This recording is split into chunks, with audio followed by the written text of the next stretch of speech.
I'm Robert Bosick. And I'm Zoe Bosick, and we own Funktionhouse Urban Lumber and Furnishings Company. Funktionhouse started with an idea in 2010 to use something renewable resourced. So we came across the term urban lumber, and that really sort of struck a chord with us. We came across a log, and he had a small little chainsaw, and we went in our backyard, and from the minute we cut that log open to see what was inside, we were hooked. I think another thing that hooked us is posting some of these things online that we didn't even know what they were. Hey, we found this cool tree and it looks pretty. That's kind of how it started. We just started, cutting up small pieces and shipped them to other woodworkers. We'd have stacks of boxes in our living room waiting for the post office to pick them up.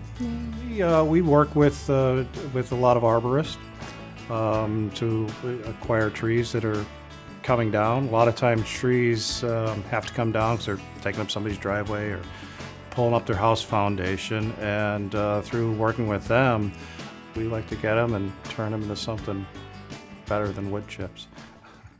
First, there's usually a phone call from an arborist or a homeowner or a contractor that needs to take a tree down. And we will acquire the tree, get it over to our yard, and then from there it goes onto the sawmill.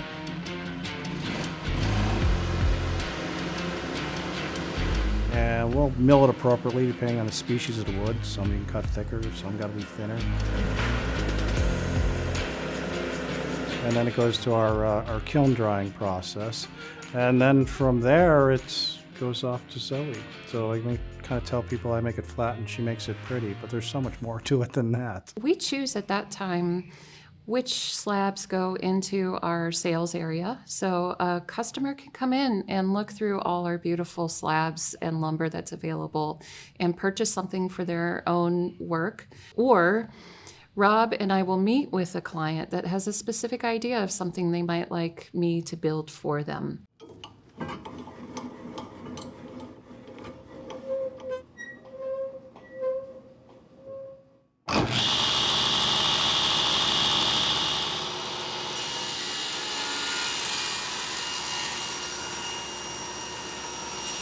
So when the slab comes to my shop, I'll meet with a client and we'll go over design.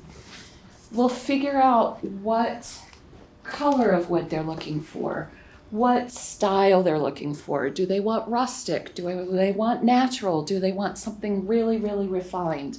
I'm flexible. I can do just about anything a customer is looking for.